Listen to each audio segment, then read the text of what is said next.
नमस्कार, grand news में आपका स्वागत है। मैं हूं रंजना।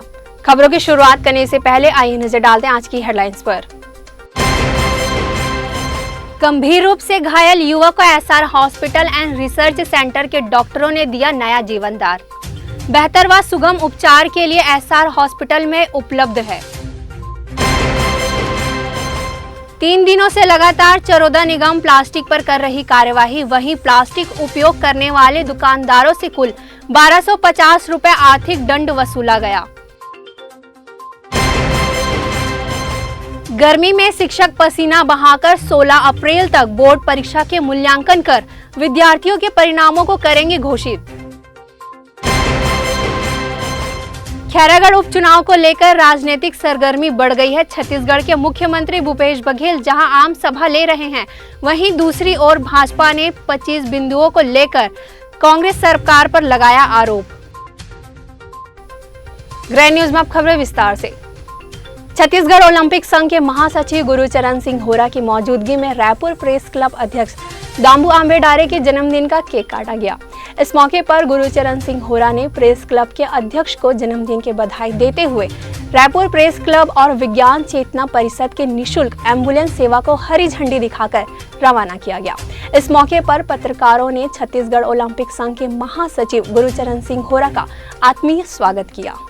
रायपुर प्रेस क्लब और विज्ञान चेतना परिषद के द्वारा संयुक्त रूप से पत्रकार जनों और उनके परिवार जनों के लिए एम्बुलेंस की सुविधा निःशुल्क रूप से दी जाएगी। इस सेवा की शुरुआत प्रेस क्लब अध्यक्ष दामू आम्बेडारे ने के जन्मदिन के मौके पर छत्तीसगढ़ ओलंपिक संघ के महासचिव गुरुचरण सिंह होरा ने एम्बुलेंस को हरी झंडी दिखाकर रवाना किया। इसके पहले ओलंपिक महासचिव होरा की मौजूदगी में प्रेस क्लब अध्यक्ष दामू आम्बेडारे के जन्मदिन का केक काटा गया। केक कटवाने और एम्बुलेंस को हरी झंडी दिखाने के बाद छत्तीसगढ़ ओलंपिक संघ के महासचिव गुरुचरण सिंह होरा ने दामू आम्बेडारे के कार्यों की सराहना की। प्रेस क्लब अध्यक्ष आम्बेडारे और कार्यकारिणी सदस्य संजय शुक्ला ने भी एम्बुलेंस सेवा को सबके लिए हितकर बताया। आम्बेडकरे प्रेस क्लब के अध्यक्ष के जन्मोत्सव पर आज शामिल हुआ और उनके द्वारा प्रेस क्लब के द्वारा दी गई एक वाहन जो है वो इन्होंने इनॉग्रेट कराया। मैं इनको जन्मदिन की बहुत शुभकामनाएं देता हूं। दामू जी के बारे में ज़्यादा तो कुछ नहीं कहूँगा, लेकिन उनके कार्यों को देखते ऐसा लगता नहीं कि उनका जन्म कब हुआ है। तो बहुत छोटे लगते उम्र में, तो मैं इसलिए इनकी उम्र भी नहीं पूछा, लेकिन इनको बहुत शुभकामनाएं देता हूँ इस वक्त। रायपुर प्रेस क्लब एवं दिव्यांग चेतना संस्थान के द्वारा आज हम लोग मेरे जन्म दिवस के अवसर पर हमने मेरे पत्रकार मरीज और रायपुर शहर के जितने भी मरीज के उत्थान के लिए हमने एक निःशुल्क एम्बुलेंस सेवा शुरू की है। और हमको इसको कोरोना काल के पहले हमको शुरू कर देना था, लेकिन हम किसी संस्था को देख रहे थे। वो संस्था ने हमको एक रायपुर प्रेस क्लब और उसके संस्थान के माध्यम से हमने मरीजों के लिए एक एम्बुलेंस सेवा की शुरुआत की है। श्री दिव्यांग चेतना चैरिटेबल के माध्यम से हम लोग शहर के लोगों को जो मरीज हैं और ज़रूरतमंद मरीजों को हम लोग यहाँ पर निःशुल्क अपनी सेवाएं देंगे। हम लोग रायपुर प्रेस क्लब अध्यक्ष भाई दामू आम्बेडारे जी का आज जन्मदिन था। ग्रैंड टीवी के एमडी गुरुचरण होरा जी की उपस्थिति में उनका बर्थडे केक यहाँ काटा गया। प्रेस क्लब परिवार की ओर से आज इस मौके पर एक निःशुल्क एम्बुलेंस सेवा का भी शुभारंभ किया गया, जिसे हरी झंडी दिखाकर होरा जी ने रवाना किया। ये एम्बुलेंस हमारे पत्रकार साथियों और शहर की जनता के लिए निःशुल्क उपलब्ध रहेगा। Bureau report, grand news. अपने जीवन काल से ही SR hospital and research centre Chikhli सामाजिक उत्तरदायित्व सहित श्रेष्ठ चिकित्सीय सुविधा उपलब्ध कराने में सिरमौर बना रहा है। गंभीर रूप से घायल मरीजों के लिए जीवनदायिनी के रूप में SR hospital and research centre Chikhli विख्यात है। हॉस्पिटल के चेयरमैन संजय तिवारी का मानना है कि हॉस्पिटल केवल आर्थिक रूप से मजबूत होने के लिए नहीं, अपितु सभी वर्ग के स्वास्थ्य के लिए खोले जाने चाहिए। संजय तिवारी ने ग्रैंड न्यूज को बताया कि खैरागढ़ के एक युवक को यहां गंभीर रूप से लाया गया था, जहां डॉक्टरों ने युवक की जान बचाकर उसे प्राण दान दिया है। Chikhli SR hospital and research centre में खैरागढ़ से एक युवक को भर्ती कराया गया। उसके जांघ की हड्डी टूट गई थी। मरीज के परिजन चाहते थे कि अविलंब उसके जांघों का ऑपरेशन कर दिया जाए, पर चिकित्सकीय परीक्षण के दौरान पता लगा कि उसके जांघ की चर्बी फेफड़े में जाकर ब्लॉकेज कर दी है। इससे उसके जान को खतरा हो सकता है। चिकित्सकों के इलाज से पहले ब्लॉकेज दूर किया गया, उसके बाद जांघों का ऑपरेशन किया गया। अब वह युवक पूर्णतः स्वस्थ हो गया है। नितना राम यादव वो एक्सीडेंट में गिर गया था सर, तो अपनी जिला से का हॉस्पिटल खैरागढ़ में भर्ती किया था। वो उसने रिफ़र किया यहाँ के ये पूरी ट्रीटमेंट करवाए। जो जांघ की है उसकी हड्डी टूट गया था, इसके लिए यहाँ भर्ती किया। तो एक्सरे हम देखे, फिर पूरी डॉक्टर दीपक सर ने इसके ऑपरेशन किया है, अभी ठीक है बोले सर। सर मेरा नाम कमल कुमार यादव है। मेरा एक्सीडेंट हो गया था सर, घर जा रहा था तो कार से मैं टक्कर हो गई यहाँ 25 को सर, हड्डी टूट गया था सर। अब ठीक है सर, यहाँ का आदत व्यवहार ठीक है, डॉक्टर लोग का, सिस्टर लोग का, सब ठीक है। मैं डॉक्टर पवन देशमुख, एनेस्थेसिया तथा ICU incharge SR hospital Chikhli दुर्ग।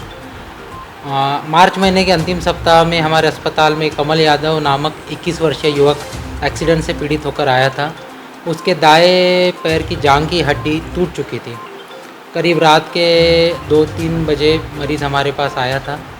मरीज़ जब हमारे पास आया उस वक्त हम पर दबाव बनाया जा रहा था परिजनों द्वारा कि उसका ऑपरेशन तुरंत से तुरंत कर दिया जाए, मगर एनेस्थेसिया तथा ऑर्थोपेडिक सर्जन दोनों डिपार्टमेंट ने मिलकर डिस्कशन किया और उसमें हमारा डिसीजन ये रहा कि ऐसी अवस्था में पैर की हड्डी से निकली हुई चर्बी जाकर फेफड़े तथा दिमाग में नसों को ब्लॉक कर सकती है, जिसके कारण मरीज़ को आगे जाके सांस की तकलीफ़, ऑक्सीजन की कमी, झटके आना या लकवा लगना, ये सारी संभावनाएं रहती है।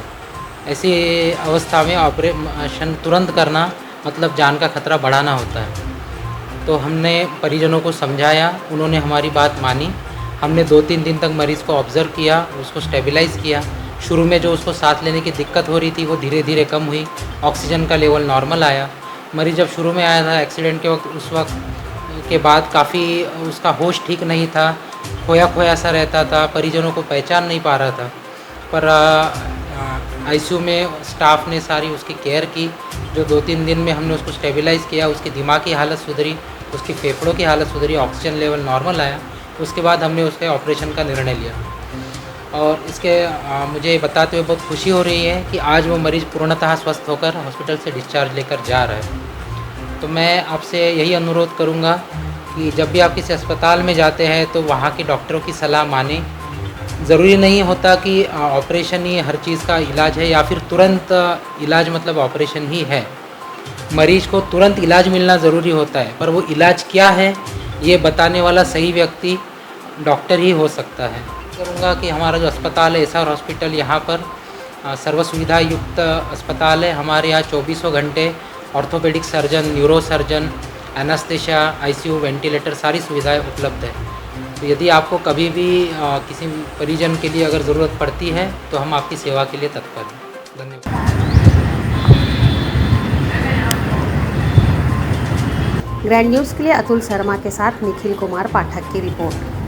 केंद्र सरकार की दी गई राशि का राज्य सरकार सही ढंग से उपयोग नहीं कर पा रही, ऐसा कहना है छत्तीसगढ़ दौरे पर आए केंद्रीय खाद्य उद्योग एवं जल शक्ति राज्य मंत्री प्रहलाद सिंह पटेल का। छत्तीसगढ़ के खैरागढ़ विधानसभा क्षेत्र में उपचुनाव को लेकर कांग्रेस और भाजपा के नेतागण लगातार दौरे पर हैं। इसी कड़ी में केंद्रीय मंत्री प्रहलाद सिंह पटेल के दौरे का एक पड़ाव जिला दुर्ग का भिलाई भी रहा, जहां विश्व स्वास्थ्य दिवस के अवसर पर भिलाई नगर स्थित प्रधानमंत्री जन औषधि केंद्र का निरीक्षण किया। इस दौरान पूर्व मंत्री प्रेम प्रकाश पांडे के साथ काफी संख्या में भाजपाई मौजूद रहे। इस मौके पर केंद्रीय मंत्री ने राज्य की कांग्रेस सरकार पर भी गंभीर आरोप लगाए। थोड़ा बहुत झूठ तो होता है, लेकिन पूरा सफ़ेद झूठ होता है। मैं दिन भर में जहाँ रहा हूँ पूरा मीडिया वहाँ पर होगा, वीडियो बने होंगे। धान की कीमत तो छोड़ दो, धान शब्द मेरे मुंह से नहीं निकला। जिनने ये छापा, जिनने ये बयान दिया, पहले वो माफ़ी मांगे और मुख्यमंत्री को तो माफ़ी मांगनी ही चाहिए। उसको कम से कम हमारा वीडियो सुन लेना था कि मैंने बोला है कि नहीं बोला। जो चीज़ मैंने बोली नहीं छत्तीसगढ़ की धरती पर, उसको हेडलाइन बनाकर अपने पाप ढांकना। अब मैं कह रहा हूँ कि मैंने जल शक्ति मिशन के तहत भारत सरकार ने 4 गुना पैसा भूपेश बघेल जी आपको दिया था। ये बात मैंने वहाँ जोर पर भी बोली है, आज रिपीट कर रहा हूँ। 1431 करोड़ रुपया 4 गुना आपको पैसा दिया था लेकिन आप उसे नहीं ले पा रहे हैं, आपने दूसरी किस्त का आवेदन नहीं किया। ये छत्तीसगढ़ की जनता के साथ आप छल कर रहे हैं और यही पाप ढांकने के लिए आपने ये सफ़ेद झूठ बोला, इसके लिए माफ़ी मांगी। देखिए, वन डिस्ट्रिक्ट वन प्रोडक्ट ये भारत सरकार ने राज्य सरकार की सहमति से तय कर रखा है। 137% बजट भारत सरकार ने बढ़ाया है। प्रधानमंत्री ये मानते हैं कि देश की कोई भी कंपनी दुनिया में फूड प्रोसेसिंग के लिए नाम कमाए, उसके लिए PLI स्कीम के लिए 1100 करोड़ दिए हैं। एक सबसे बेहतरीन योजना है वो किसान संपदा योजना है, जिसमें यूनिट स्कीम से लेके मिनी फूड पार्क तक है, वो उसका प्रयोग सरकार कर सकती है। और सिर्फ सरकार नहीं, हम तो पैसा देते हैं किसान को भी, FPO को भी, समूह को भी, व्यापारी को भी और उद्योगपति को। सरकार कुछ नहीं करती, हम खाली पैसा देते हैं। जो तैयार होगा हम उसको पैसा देने के लिए तैयार हैं। तीसरी बात है कि देश में 24 लाख फूड प्रोसेसिंग को लेकर समूह काम कर रहे हैं। 2 लाख समूहों को 5 साल के भीतर में जो 10,000 करोड़ सरकार को देना है फूड प्रोसेसिंग मंत्रालय को, ताकि वो अपनी पहचान बना सकें।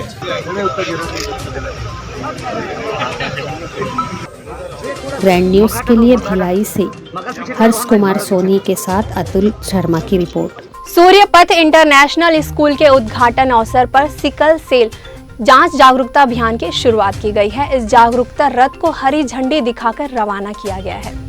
दुर्ग के स्टेशन रोड स्थित गायत्री मंदिर के पास सूर्यपथ इंटरनेशनल स्कूल का उद्घाटन बुधवार को किया गया, जिसमें क्षितिज चंद्राकर, प्रतिमा चंद्राकर, दुर्ग महापौर धीरज बाकलीवाल व अरुण वोरा विधायक विशेष अतिथि के रूप में उपस्थित रहे। स्कूल उद्घाटन के दिन ही लोगों में ज्यादा मात्रा में फैल रही सिकल सेल बीमारी की जानकारी लोगों तक पहुंचाने सिकल सेल जांच जागरूकता अभियान की शुरुआत की गई, जिसे हरी झंडी दिखाकर रवाना किया गया। जागरूकता रथ के माध्यम से लोगों तक सिकल सेल जैसी बीमारी के बारे में अधिक से अधिक जागरूकता फैलाना ही कार्यक्रम का उद्देश्य रहा। कार्यक्रम को लेकर विशेष अतिथि के रूप में पहुंचे क्षितिज चंद्राकर, प्रतिमा चंद्राकर व महापौर धीरज बाकलीवाल ने कुछ इस तरह की जानकारियां दी। आज सूर्यपथ इंटरनेशनल स्कूल का इनॉग्रेशन था, उसके लिए बुलाया गया था। तो मैं शहर वासियों को बधाई देता हूँ कि हमारे बीच में एक ऐसा स्कूल खुल गया है जहाँ पे वैदिक पद्धति से और साइंटिफिक पद्धति से मिला के शिक्षा दी जा रही है। This is a very good initiative आने वाले बच्चों के लिए। अभी यहाँ के बच्चों से इंटरेक्शन का भी मौका मिला। 2-3 साल के बच्चे हैं, अभी से ऐसी बातें करते हैं कि हमें अपने आप पे लगता है कि हमारी शिक्षा कहीं कम हो गई है। तो कॉन्ग्रेचुलेशंस फॉर दैट, एंड आने वाले समय में इनको मैं अपनी तरफ से हर सक्सेस के लिए विश करता हूँ। सिकल सेल एक मेरे लिए पर्सनली एक मेरे दिल के करीब का मुद्दा है, इसलिए क्योंकि मेरे परिवार में भी मैंने इसको देखा है और बहुत गंभीर स्थिति हो जाती है अगर ये सही टाइम पे कंट्रोल ना हो। तो ये जो स्क्रीनिंग प्रोग्राम चालू किया जा रहा है निगम क्षेत्र में, जो रथ चलेगा उसके लिए, वो बहुत एसेंशियल है, बहुत ज़रूरी है, क्योंकि आने वाले समय में इस चीज़ के लिए जागरूकता भी फैलानी ज़रूरी है और इन लोगों को पहले से आइडेंटिफाई करना भी ज़रूरी है ताकि आगे चल के ये प्रॉब्लम गंभीर ना हो। तो उसके लिए भी मैं सबको अपनी तरफ से बधाई देना चाहता हूँ। ये बहुत अच्छा काम कर रहे हैं और इस इनिशिएटिव में मेरी जो भी मदद लगी उसके लिए हम खड़े हुए हैं। नेशनल फाउंडेशन के द्वारा आयोजित आज इस गर्मा में कार्यक्रम का मैं तहे दिल से हृदय से आभार और उनके सभी माननीय सदस्यों को बधाई और धन्यवाद प्रेषित करना चाहती हूँ कि बहुत पवित्र उपदेश से लेकर अच्छी शिक्षा और अच्छे स्वास्थ्य किसी प्रदेश का सबसे प्रगति का जो कारण बनता है, उसमें हमारे प्रदेश के माननीय मुख्यमंत्री जी की जो सोच है, जिन्होंने स्वास्थ्य के प्रति अपने प्रदेश में बहुत सारे ऐसी योजनाएं लागू की जिससे गरीबों का इलाज भी होता है। और ख़ासकर अभी स्वामी आत्मानंद स्कूल खोलकर उन्होंने निःशुल्क बच्चों को शिक्षा देने का पूरे प्रदेश में उन्होंने शुभारंभ भी किया है।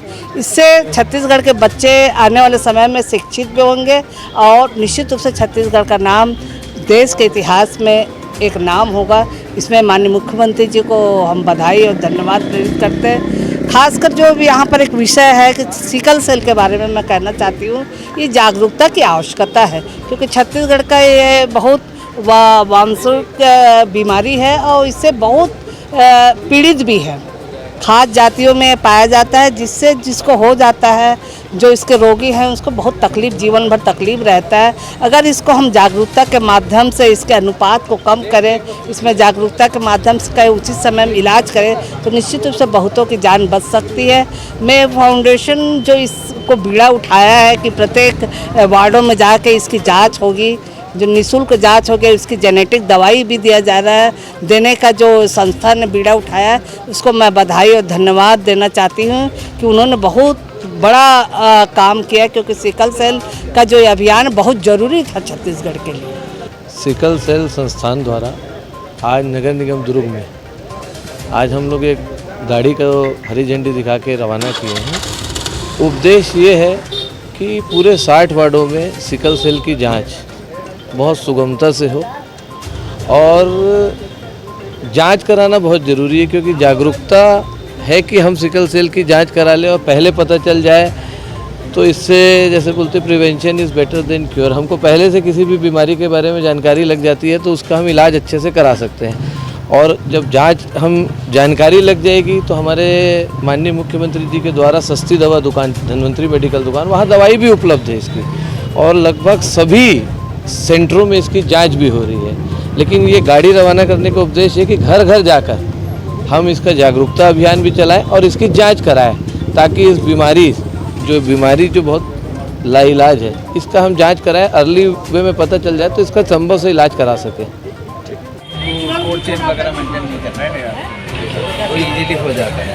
ग्रैंड न्यूज के लिए दुर्ग से वीना दुबे की रिपोर्ट। हम अपनी रक्षा स्वयं कर सकेंगे, पूरे आत्मविश्वास के साथ कहना है गांव की माध्यमिक शाला में पढ़ने वाली बेटियों का, क्योंकि वे अपने विद्यालय में नियमित रूप से चल रहे राज्य शासन की महत्वाकांक्षी योजना रानी लक्ष्मीबाई आत्मरक्षा प्रशिक्षण कार्यक्रम में हिस्सा लेकर आत्मरक्षा की बारीकियों को सीख रही है, जो विशेष रूप से छात्राओं के लिए आयोजित किया गया है।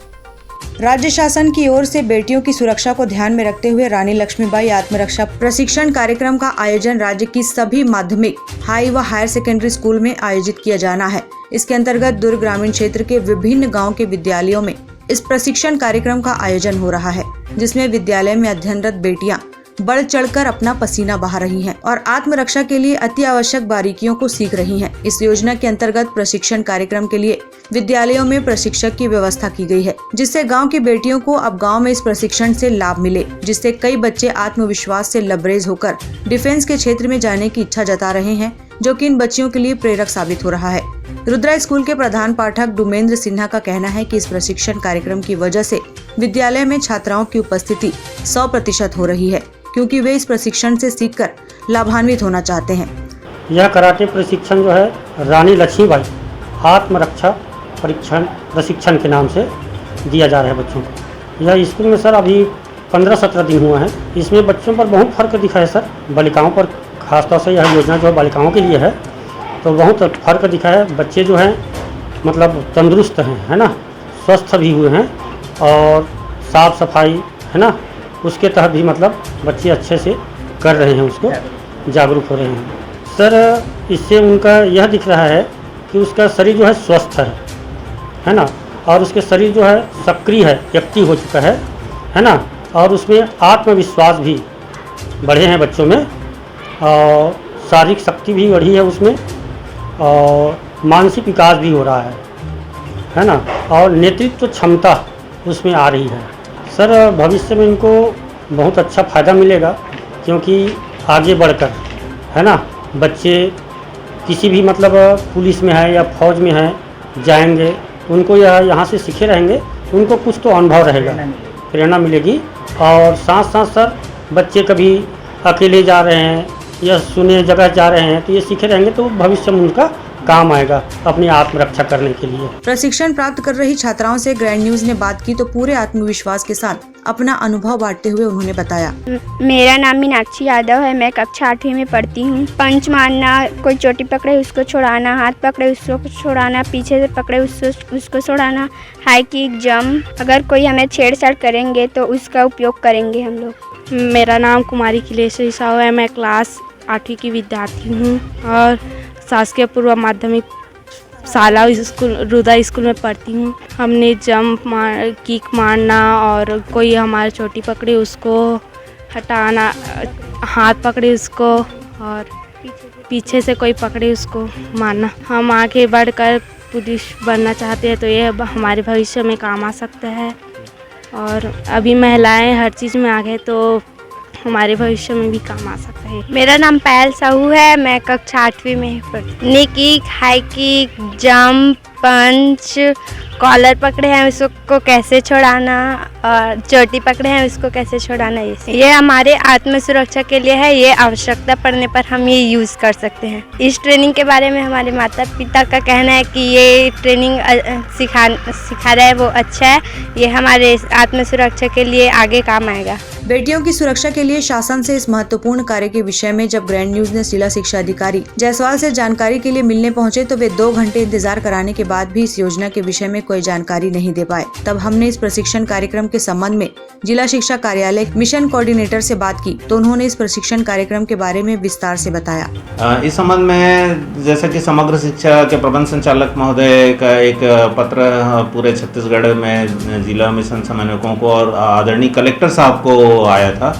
और इसके लिए कार्य योजना ये बनाई गई थी कि जिला कलेक्टर के मार्गदर्शन में समस्त विद्यालयों में इसकी सूचना जाएगी और इनके द्वारा महिला प्रशिक्षकों के माध्यम से जो है बच्चियों का प्रशिक्षण होगा। अगर महिला प्रशिक्षक उतनी संख्या में उपलब्ध न हो तो विद्यालय की महिला शिक्षकों की उपस्थिति में पुरुष प्रशिक्षकों द्वारा बालिकाओं को शिक्षित मतलब मार्शल आर्ट में प्रशिक्षित करने की एक महती योजना थी, जिसका काफ़ी अच्छा रिस्पांस जो है फील्ड से आ रहा है। जी, रानी लक्ष्मीबाई आत्मरक्षा प्रशिक्षण के संबंध में शासन से निर्देश प्राप्त हुए थे कि 5 फरवरी से 25 मार्च तक ये 30 दिनों का एक विशेष पाठ्यक्रम, एक विशेष ट्रेनिंग जो है बालिकाओं को दिया जाए, क्योंकि आज के परिवेश में बालिकाएं समाज में अपने आप को असुरक्षित महसूस करती हैं, तो उनमें आत्मविश्वास बढ़ाने के लिए कि वो कहीं भी और किसी भी हाल में अपने स्वयं की रक्षा कर सकें, इस उद्देश्य से इस कार्यक्रम का सृजन किया गया है। समग्र शिक्षा राज्य कार्यालय की ओर से ये कार्यक्रम पूरे छत्तीसगढ़ के कक्षा 7वीं से 12वीं पढ़ने वाले बालिकाओं के लिए ही ये कार्यक्रम संचालित किया गया है। निश्चित तौर पर कोविड के कारण ये कार्यक्रम थोड़ा विलम्ब से आया और इसके कारण 100% स्कूलों में तो नहीं हो पाया है, लेकिन निश्चित तौर पर हमारे दुर्ग में जो है करीब 400 के आसपास विद्यालयों में इसका लाभ बच्चों को मिला है और निश्चित तौर पर इस कोर्स के बाद जो है बालिकाओं में आत्मविश्वास की बढ़ोतरी हुई है और काफ़ी अच्छा फीडबैक इस कार्यक्रम का आ रहा है, जिसमें मार्शल आर्ट का प्रशिक्षण हमारी बालिकाओं को दिया गया है। ग्रैंड न्यूज के लिए दुर्ग से वैभव चंद्राकर के साथ निखिल कुमार पाठक की रिपोर्ट। गुरुवार को बैकुंठ धाम मंदिर में काल भैरव मंदिर का भूमि पूजन किया गया, जिसमें नगर निगम के पूर्व सभापति, बैकुंठ धाम मंदिर संस्थापक राजेंद्र सिंह अरोरा सहित बैकुंठ धाम निवासी उपस्थित रहे। आपको बता दें कि बैकुंठ धाम में काल भैरव मंदिर बनाने के काफी दिनों से प्रयास किया जा रहा था। जनता की मांग को देखते हुए गुरुवार को मंदिर का भूमि पूजन किया गया।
साहू देवी अपने चुनावी प्रचार प्रसार के तीसरे दिन मुख्यमंत्री भूपेश बघेल ने खैरागढ़ विधानसभा उपचुनाव में लगातार चुनावी आम सभा को संबोधित कर रहे हैं।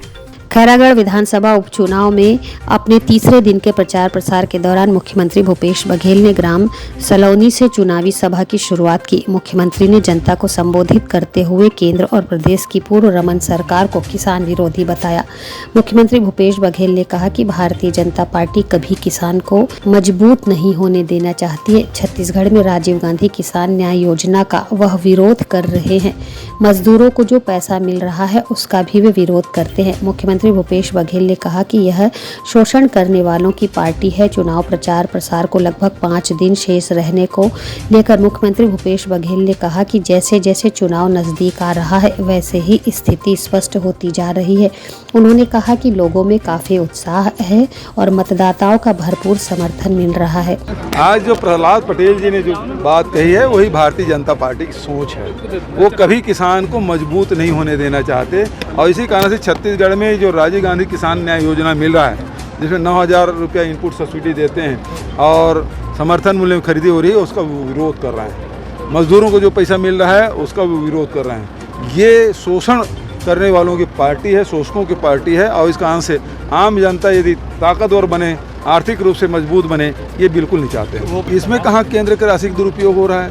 केंद्र में तो ये है कि जितना है तो उसमें जितनी योजनाएँ आती है उसमें अतिरिक्त तो देते नहीं, और यदि केंद्रीय कर में हमारी हिस्सा है उसको आज तक पूरा दिया नहीं है। जीएसटी पूरा पैसा मिलता नहीं है तो हमारे पैसे की कटौती कर रहे हैं। एक ही उदाहरण बताता हूँ, कोयले का जो पैसा हमारा 4140 करोड़ रुपया है उसको नहीं दे रहे हैं ये लोग।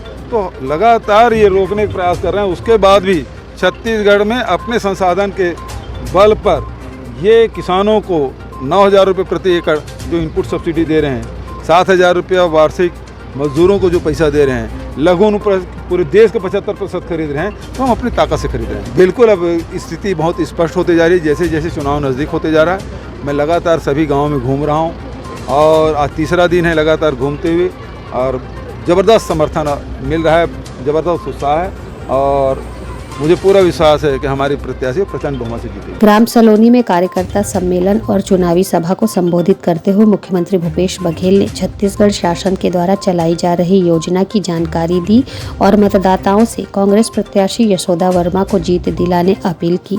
आम सभा के दौरान मुख्यमंत्री के साथ कृषि मंत्री रविंद्र चौबे भी उपस्थित रहे। ग्रैंड न्यूज के लिए खैरागढ़ से हाफिज खान की रिपोर्ट।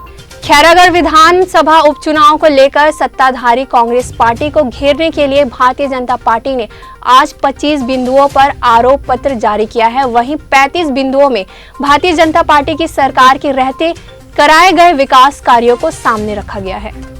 खैरागढ़ विधानसभा उपचुनाव को जीतने कांग्रेस ने घोषणा पत्र जारी किया है, तो वहीं कांग्रेस को घेरने के लिए भारतीय जनता पार्टी ने 25 बिंदुओं पर आरोप पत्र जारी किया है। पूर्व मुख्यमंत्री एवं भारतीय जनता पार्टी के राष्ट्रीय उपाध्यक्ष डॉक्टर रमन सिंह ने आरोप पत्र जारी करते हुए कहा है कि कांग्रेस ने इस 3.5 साल में खैरागढ़ विकास के लिए कोई भी काम नहीं किया।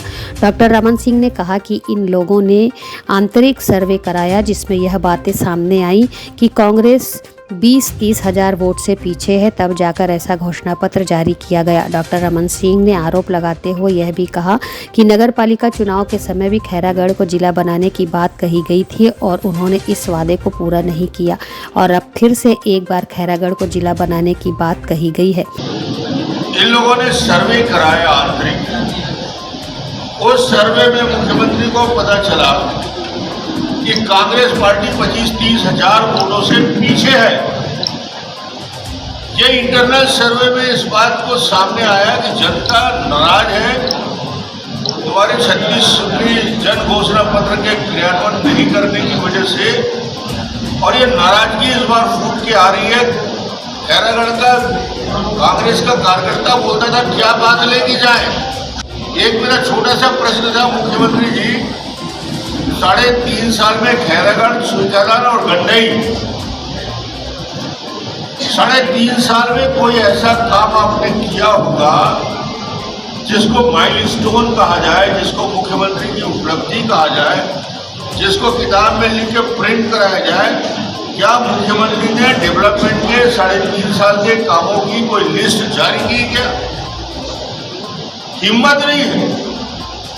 खैरागढ़ की स्वाभिमानी जनता के साथ नजर मिलाने की हिम्मत नहीं थी, क्योंकि डेवलपमेंट के कोई काम बताने की ताकत नहीं है। इतने लंबे 3.5 साल के समय निकलने के बाद भी कोई एक भी काम गिनाने की स्थिति कांग्रेस की नहीं है, मुख्यमंत्री की नहीं है। अपनी घोषणा में फिर से नई बात जारी कर रहे हैं। आरोप पत्र जारी करने के साथ ही भारतीय जनता पार्टी ने अपने कार्यकाल के दौरान खैरागढ़ क्षेत्र के लिए किए गए विकास कार्यों को 35 बिंदुओं के माध्यम से सामने रखा है। भारतीय जनता पार्टी ने अपने आरोप पत्र में कांग्रेस को निष्क्रिय घोटाले में लिप्त अत्याचारी, विश्वासघाती, किसान विरोधी सहित माफिया सरकार बताया है। भारतीय जनता पार्टी के द्वारा आरोप पत्र जारी करने के अवसर पर भारतीय जनता पार्टी के राष्ट्रीय उपाध्यक्ष डॉक्टर रमन सिंह के अलावा पूर्व मंत्री बृजमोहन अग्रवाल, प्रदेश भाजपा अध्यक्ष विष्णुदेव साय, राजनांदगांव जिला भाजपा अध्यक्ष मधुसूदन यादव, खैरागढ़ विधानसभा उपचुनाव प्रभारी खूबचंद पारक सहित भारतीय जनता पार्टी के पदाधिकारी और कार्यकर्ता उपस्थित रहे। और छत्तीसगढ़ ने विकास के सर्वोच्च। Bureau report, grand news. High tech संसाधनों के साथ अब बटेर पालन जैसे नए क्षेत्रों में गौठान के समूह कदम रख रहे हैं। इससे मात्र 1,25,000 रुपए में इंक्यूबेटर, ब्रीडर और केज के साथ बटेर यूनिट तैयार हो रहा है और अब मुर्गी पालन की तुलना में 3 गुना ज्यादा मुनाफा समूहों को होगा। इंक्यूबेशन, ब्रूटर जैसी नई शब्दावली ग्रामीण महिलाओं की जुबान से ऐसे निकलती है जैसे हाईटेक संसाधनों के साथ वे बरसों से काम कर रही हों। खमरिया की महिलाओं ने बटेर पालन के क्षेत्र में कदम रखा है और परंपरागत रूप की बजाय वे अत्याधुनिक टेक्नोलॉजी से बटेर का पालन कर रही हैं। लगभग 1.25 लाख रुपए की लागत से इसका सेटअप तैयार किया गया है और 600 अंडों, 600 चूजों और 200 ब्रीडर से इसकी शुरुआत की गई है। मुख्यमंत्री भूपेश बघेल ने गौठानों को ग्रामीण आजीविका केंद्र बनाने के निर्देश दिए हैं और हर गौठान में अलग तरह की आजीविका मूलक गतिविधि के संचालन के लिए कहा है। इसके अनुपालन में कार्य किया जा रहा है। कलेक्टर डॉक्टर सर्वेश्वर नरेंद्र भूरे ने इस संबंध में निर्देश दिए हैं कि जो कार्य समूह की महिलाएं करें उनमें 3 तरह से सहायता उपलब्ध कराएं। पहले तकनीकी स्तर पर प्रशिक्षण, ताकि इसके संबंध में उन्हें पूरी जानकारी हो। इसके बाद इसके लिए आवश्यक तकनीकी उपकरण, ताकि वे हाईटेक उपकरणों के साथ बाजार में उतरें और इसके बाद उन्हें बाजार उपलब्ध कराना। ये तीनों चीजें हो तो प्रोडक्ट को जरूर सफलता मिलेगी। आसपास के क्षेत्र और होटल व्यवसाय में बटेर की बढ़ती मांग को अवसर समझते हुए ग्राम खमरिया के गौठान में बटेर हैचरी यूनिट की शुरुआत की गई है। ग्राम्य उज्ज्वल महिला स्व सहायता समूह इस बटेर यूनिट का संचालन कर रही है। यहाँ बटेर की देसी वैरायटी केरी ब्राउन का उत्पादन किया जा रहा है, जिसमें स्व सहायता समूह की बहनों के सक्रिय भागीदारी के चलते गौठानों में होने वाले नवाचार आज वृहद स्तर पर फल फूल रहे हैं। ग्रैंड न्यूज के लिए दुर्ग से बीना दुबे की रिपोर्ट। वक्त है एक छोटे से ब्रेक का, आप बनी रहिए ग्रैंड न्यूज के साथ। मैं जब अपने बालों को कोम करती थी तो मेरे काफ़ी ज़्यादा बाल कोम्बिंग से टूट जाते थे और सीजनल चेंजेस की वजह से डैंड्रफ भी होता था। फैमिली में भी कुछ लोगों को ये प्रॉब्लम थी। तब मुझे मेरी फ्रेंड ने वास्तु गुरुजी हेयर ऑयल सजेस्ट किया, जिसके सिर्फ 2 यूजेस बाद ही मुझे ऐसा लगा जैसे मेरी स्कैल्प क्लीन महसूस हो रही है और सिर्फ 4 वॉशेस बाद ही मेरी हेयर फॉल और डैंड्रफ की प्रॉब्लम ऑलमोस्ट जड़ से खत्म हो गई। और इस ऑयल की सबसे अच्छी बात यह है कि ये होममेड है और उससे भी अच्छी बात यह है कि ये वर्क करता है।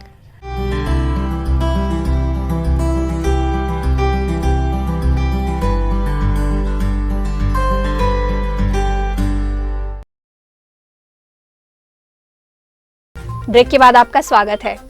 नगरपालिक निगम भिलाई चरोदा स्वास्थ्य दल द्वारा विगत 3 दिनों से विशेष अभियान चलाकर शासन द्वारा प्रतिबंधित किए गए plastic carry bag, polythene, disposal सहित अन्य प्लास्टिक पदार्थों के विरुद्ध कार्यवाही की जा रही है। गौरतलब है कि गुरुवार को सिरसा गेट से लेकर पुरेना चौक तक कार्यवाही करते हुए व्यवसायियों से 300 ग्राम झिल्ली जब्ती एवं कुल 1250 रुपए आर्थिक दंड वसूला गया। तालाबों में एकत्र हुए कचड़े और ऐसे पदार्थ, प्लास्टिक इत्यादि जिससे जल प्रदूषित होता है के पृथक्करण का कार्य किया जा रहा है। भीषण गर्मी तथा उसके उपरांत बरसात को दृष्टिगत रखते हुए प्लास्टिक कचरा निपटान की कार्यवाही की जा रही है, जिससे निगम के उन वार्डों में जिसमें प्राकृतिक जल स्रोत है उनके संरक्षण एवं सुरक्षा बनी रहे। स्वच्छता निरीक्षक ने आयुक्त से प्राप्त आदेश के परिपालन में दैनिक रूप से प्रतिबंधित प्लास्टिक सामग्री के उपयोग एवं विक्रय करने वालों पर संपत्ति एवं अर्थदंड वसूल करने की कार्यवाही की, जो आगामी दिवस में और तेज की जाएगी। शासन से समय समय पर प्राप्त आदेश अनुसार नुकसानदायक प्लास्टिक पर रोक लगाना, तालाबों के गहरीकरण एवं सफाई, गंदगी फैलाने वालों पर चालानी कार्यवाही सहित क्षेत्र के सभी प्रमुख मार्गों में एकत्र होने वाले कचरे का उठाव प्रमुखता से किया जाता रहेगा। निगम के सफाई दरोगा रामगोपाल चंद्राकर, कौशल तिवारी, सृष्टि चंद्राकर द्वारा उपरोक्त कार्य किया गया।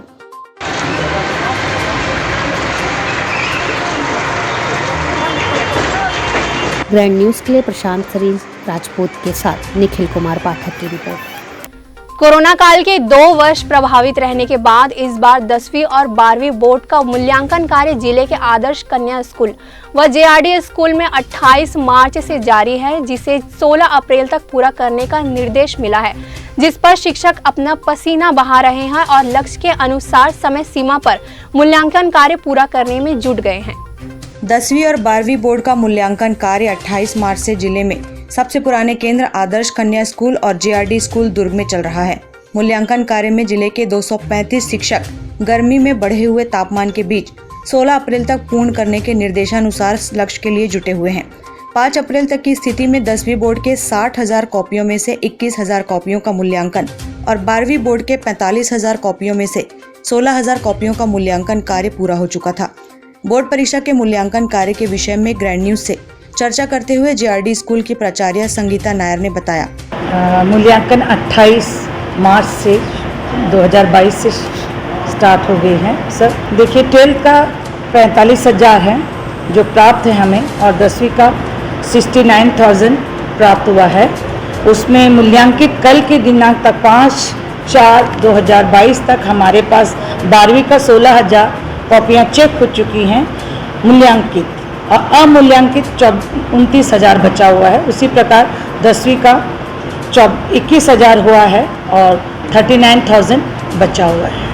अभी हमारे पास सर हमारे मूल्यांकन में आज 235 पूरे वैल्यूअर्स, जिसमें हेड, डिप्टी वैल्यूअर्स और वैल्यूअर्स मिला के हमारे पास 235 है। सर बोर्ड से हमें जो निर्देश प्राप्त हुआ है उसके अनुसार हमें 15-16 हमारा लास्ट टारगेट है, उसके पहले हमें मूल्यांकन का कार्य खत्म कर लेना है। ग्रैंड न्यूज के लिए दुर्ग से वैभव चंद्राकर के साथ निखिल कुमार पाठक की रिपोर्ट। पद्मनाभपुर क्षेत्र अंतर्गत विशेष टीम बनाकर बोरसी बाजार एवं कसारीडीह दुर्ग में सार्वजनिक स्थानों पर सट्टा पट्टी लिखने वालों के खिलाफ रेड कर त्वरित कार्यवाही की गई, जिसमें 12,760 रुपए नगद सहित सट्टा पट्टी लिख रहे 4 आरोपियों से बरामद कर उन्हें गिरफ्तार किया गया है। विशेष अभियान जुआ सट्टा माइनर एक्ट के अपराधों में नियंत्रण एवं अंकुश लगाने हेतु क्षेत्र में लगातार त्वरित कार्यवाही कर अभियान चलाया जा रहा है। इसी क्रम में चौकी प्रभारी वैभव बैंकर भारतीय पुलिस सेवा के मार्गदर्शन एवं नेतृत्व में दिनांक 6/4/22 को अमित मिश्रा पिता राजेंद्र मिश्रा उम्र 29 साल बोरसी दुर्ग, कृष्णा यादव, रामजी यादव उम्र 21 साल वृंदानगर चौक बोरसी, रूपेंद्र यादव पिता स्वर्गीय मणि राम यादव उम्र 32 साल अटल आवास बोरसी, राजू यादव पिता बहाल यादव उम्र 40 साल वार्ड नंबर 44 सुलभ शौचालय के पास कसारीडीह दुर्ग के द्वारा सार्वजनिक स्थानों पर सट्टा पट्टी लिखते हुए रेड कर पकड़े गए। उनके कब्जे से सट्टा पट्टी एवं नगद 12,760 रुपये जब्त किया गया। वहीं सब्जी मार्केट के पास वृंदानगर में होंडा कार CG04 SA 5408 में बैठकर अमित मिश्रा के साथ रोहित बागड़े भी सट्टा पट्टी लिख रहा था, जो पुलिस को देखकर भाग निकला। अमित मिश्रा से उक्त वाहन को जब्त किया गया तथा आजाद चौक दुर्ग में तैयब खान सट्टा पट्टी लिखने का काम कर रहा था, जो पुलिस को देखकर सकरी गली का फायदा उठाकर भाग निकला। चारों आरोपियों के विरुद्ध मामला दर्ज कर गिरफ्तार किया गया है। उपरोक्त कार्यवाही में चौकी प्रभारी वैभव बैंकर ने कुछ इस तरह की जानकारियाँ दी। कल दिनांक 6 को सट्टा पर कार्यवाही की गई है। बोरसी बाजार एवं कसारीडीह दुर्ग में सार्वजनिक स्थान पर सट्टा चल रहा था, जिसकी सूचना मुखबिर के द्वारा मुझे मिली थी और उसके तत्पश्चात एक विशेष टीम गठित करके हम लोगों ने वहां पर रेड की थी और कुल 4 आरोपियों को पकड़ा गया था और कुल नकदी जो है वो 12,760 रुपये के करीब पकड़ी गई थी और सट्टा पट्टी के साथ, और उन पर जुआ एक्ट में कार्रवाई कर दी गई है। पुलिस ने अपनी दबिश जारी रखी है और जारी रखेगी और जो भी स्पॉट्स है जहाँ पर भी इनका जुआ सट्टा चल रहा होगा तो वहाँ पर कॉन्स्टेंटली मॉनिटरिंग किया जाएगा इस एरिया के अंदर और उन पर कांस्टेंट दबिश करके उन पर लगातार कार्यवाही या होती रहेगी। ग्रैंड न्यूज के लिए दुर्ग से वीना दुबे की रिपोर्ट। 2 महीने पहले हुई शादी के बाद अपनी पत्नी को लेने ससुराल आए युवक ने जहर खाकर जान दे दी। युवक अपनी पत्नी को तुरंत वापस ले जाने को कह रहा था, लेकिन ससुराल वाले लड़की को नवरात्र तक रुक जाने को कह रहे थे। इसी विवाद के बाद युवक ने नाराज होकर खुदकुशी कर ली। कुम्हारी टीआई उत्तम वर्मा ने बताया कि डोंगरगढ़ निवासी उत्तम कुमार शाह 25 वर्ष की शादी फरवरी 2022 में कुम्हारी की रहने वाली युवती से हुई थी। 31 मार्च को उत्तम अपनी पत्नी को लेने ससुराल कुम्हारी आया हुआ था। ससुराल वालों ने कहा कि वह अपनी बेटी को नवरात्रि के बाद भेजेंगे। इससे उत्तम ने नाराजगी जताई और उसे अभी अपने साथ ले जाने की बात कही। जब पत्नी के घर वाले नहीं माने तो उत्तम गुमसुम हो गया था। वह मंगलवार शाम 6 बजे टहलने के लिए निकला। थोड़ी देर बाद जब वह घर बाहर से घूमकर पत्नी के घर पहुंचा तो चक्कर खाकर गिर गया। इससे सभी घबरा गए। उत्तम को तुरंत अस्पताल ले जाया गया। अस्पताल में डॉक्टरों ने उसे मृत घोषित कर दिया। पुलिस खुदकुशी का मामला दर्ज कर जांच कर रही है। पुलिस का कहना है कि उत्तम रोजी मजदूरी करता था। पत्नी को ना भेजने की बात इतनी बड़ी नहीं थी कि वह जहर खाकर जान दे दे। ससुराल वालों का भी कहना है कि उन्होंने सिर्फ बेटी को नवरात्रि के बाद भेजने की बात कही थी। उसके अलावा उनके बीच कोई वाद विवाद नहीं हुआ। पुलिस आत्महत्या के कारणों का पता करने के लिए ससुराल वालों सहित आसपास के लोगों से भी पूछताछ करेगी। कुम्हारी थाना क्षेत्र अंतर्गत डीएमसी तालाब के पास एक व्यक्ति उत्तम कुमार साहू है, 25 साल का, ये निवासी डोंगरगढ़ का है। ये अपने ससुराल आया था और इस दौरान कुछ बातें हुई। इसको अपनी पत्नी पे शक था। इस कारणों से उसने जहर खा लिया। जब वो घूम के वापस आया और खाना खाने बैठ रहा था, इसी दौरान उसके मुंह से झाग निकलने लगा और तड़पने लगा। तो घर वालों को कुछ शक हुआ, तुरंत उसको कुम्हारी अस्पताल लेके गए। कुम्हारी अस्पताल ले गए, वहाँ वो मृत हो चुका था। इसमें कुम्हारी पुलिस के द्वारा मर्ग पंचनामा पोस्टमार्टम करवाया गया है। पोस्टमार्टम रिपोर्ट अब प्राप्त है, परंतु प्राथमिक तौर पर डॉक्टर ने बताया है कि इसकी मृत्यु जहर के कारण हुई है। इसमें और विवेचना की जा रही है। ग्रैंड न्यूज के लिए भिलाई से निखिल कुमार पाठक की रिपोर्ट। जिले के एक नर्स से दुष्कर्म का मामला सामने आया है। नर्स ने आरोप लगाया है कि उसे उत्तर प्रदेश के बनारस जिले के रहने वाले एक लड़के से प्यार हो गया था। वह लड़का भिलाई में ही रहकर दुकान में काम करता था। लड़के ने नर्स से शादी करने का वादा किया। इसके बाद उसने 2 सालों तक उसके साथ अनाचार किया और फिर भाग गया। पुलिस आरोपी की तलाश कर रही है। भिलाई नगर पुलिस ने बताया कि जुनवानी के अस्पताल में काम करने वाली युवती व पेशे से नर्स ने शिकायत दर्ज कराई है। उसने बताया कि साल 2019 में वह जुनवानी स्थित अस्पताल में नर्स का काम करती थी। वहीं पास स्थित एक दुकान में बनारस का रहने वाला मुकेश कुमार पटेल काम करता था। नर्स का उस दुकान में आना जाना था। वहीं उसकी मुलाकात मुकेश से हुई। धीरे धीरे दोनों के बीच बातचीत होने लगी। फिर वह आपस में मोबाइल पर बात करने लगे। साल 2020 में आरोपी पीड़िता के घर सेक्टर 7 गया था। उस समय नर्स के घर में कोई नहीं था। युवक ने नर्स से शादी करने का वादा किया और उसके साथ अनाचार किया। इसके बाद वह उसके साथ 2 सालों तक शारीरिक संबंध बनाता रहा। इस बीच जब नर्स ने शादी के लिए दबाव बनाना शुरू किया तो वह बिना बताए मोबाइल बंद करके बनारस भाग गया। कल एक सेक्टर 7 निवासी है, उसमें प्रार्थी ने लिखित आवेदन दिया था कि बनारस का रहने वाला मुकेश कुमार पटेल नामक व्यक्ति जो स्मृति नगर में किसी दुकान में काम करता था और वो अपोलो हॉस्पिटल में काम करती थी। 2 साल पूर्व उनके बीच बातचीत और मोबाइल नंबर से कम्युनिकेशन होना चालू हुआ। फिर दोनों के बीच में बात बढ़ी और प्रेम प्रसंग में बदल गई। फिर लड़के ने कहा कि मैं तुमसे शादी करूँगा और उसी शादी का प्रलोभन लेकर उसके साथ कई बार शारीरिक संबंध स्थापित किया है। और जनवरी 2022 से लड़का मोबाइल वगैरह सब बंद करके कहीं फरार हो गया और शादी करने से इनकार। प्रार्थी की रिपोर्ट पर 376 का अपराध पंजीबद्ध कर विवेचना में लिया जा रहा है और लड़के की पकड़ जारी है।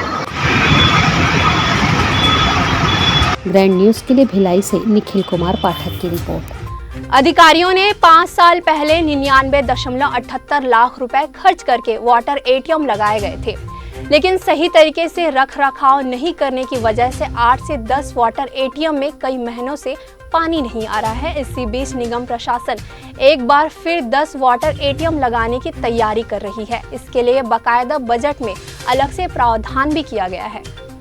निगम क्षेत्र में पेयजल की बेहतर सुविधा देने की योजना के तहत भिलाई निगम क्षेत्र में वाटर एटीएम लगाए गए थे। अधोसंरचना मद से 10 और 3 निगम मद से लगाए गए थे, लेकिन मेंटेनेंस के लिए जिम्मेदारी तय नहीं होने से ज्यादातर वाटर एटीएम बंद पड़े हैं।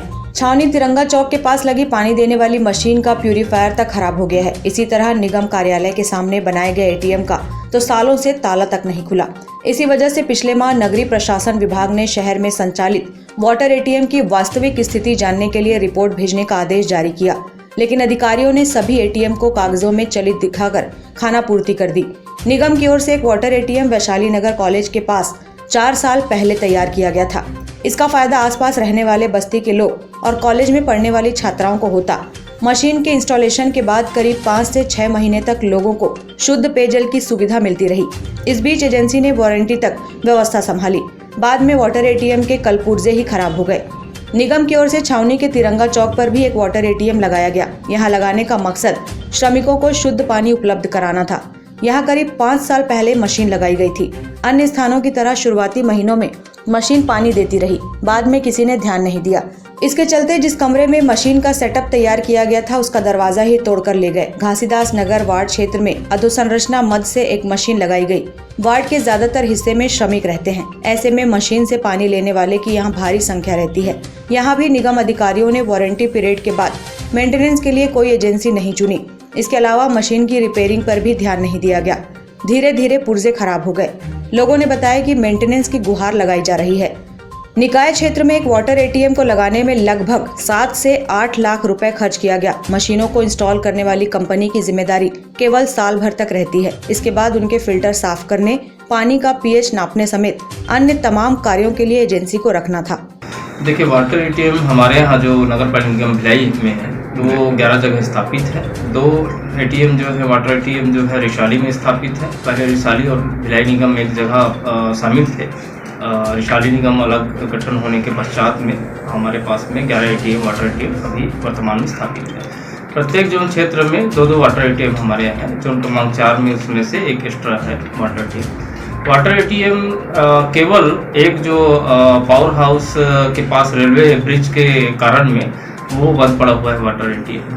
बाकी जितने भी वाटर एटीएम हैं हमारे यहाँ सभी चालू स्थिति में है और जहाँ पे लोग अपना सुविधा का पेयजल सुविधा का लाभ उठा रहे हैं। कुछ जगहों पे माननीय आयुक्त महोदय द्वारा भी निरीक्षण किया गया था और निरीक्षण के दौरान उन्होंने पाया कि कुछ जगह में अवस्था जरूर है रॉ वाटर की उपलब्धता के कारण पे। वहाँ पे उन्होंने निर्देश दिए कि कंटिन्यूटी आप बना कर रखें। बाकी सभी वाटर एटीएम चालू हैं, सिर्फ केवल एक वाटर एटीएम बंद है, उसे भी चालू करने के निर्देश आयुक्त महोदय द्वारा दिए गए। देखिए, अभी इसकी जो मापदंड है वो तय की जाएगी। कहाँ पे वाटर एटीएम की आवश्यकता है, कहाँ पे लगाए जाने हैं, कैसे जहाँ पे जो बहुत ज़्यादा जरूरत होगी और जहाँ पे रॉ वाटर की स्थिति सही होगी वैसे जगह में प्लानिंग करके लगाया जाएगा। और तापमान में जो गर्मी को देखते हुए नगर पालिका निगम भिलाई द्वारा प्याऊ घर अस्थायी रूप से खोला गया है, जहाँ पर लोग ठंडे पेयजल का इस्तेमाल करके अपनी प्यास बुझा रहे हैं। और हम सामाजिक संस्था और अन्य समूह संगठन सभी से अपील करते हैं कि वे राहगीरों के लिए या आवश्यक और ज़रूरतमंद स्थानों पर प्याऊ घर खोलें, ताकि जो राहगीर हैं, जो प्यासे लोग हैं, उनको पानी मिल सके, पीने का पानी मिल सके। इसके अलावा जो पक्षियों के लिए और पशुओं के लिए जो सकोरा रखा जाता है उसकी व्यवस्था भी कर लें, ताकि कम से कम जो बेजुबान पक्षी हैं उनके लिए व्यवस्था हो सके। नगर पालिका निगम भिलाई अपनी तरफ से प्रयास जरूर कर रहा है और हमने अभी वर्तमान में 2 स्थानों पे इसका ओपनिंग किए है। बाकी शेष स्थानों पे भी हम लगातार इसके प्रयास। ग्रैंड न्यूज के लिए प्रशांत सिंह राजपूत के साथ निखिल कुमार पाठक की रिपोर्ट।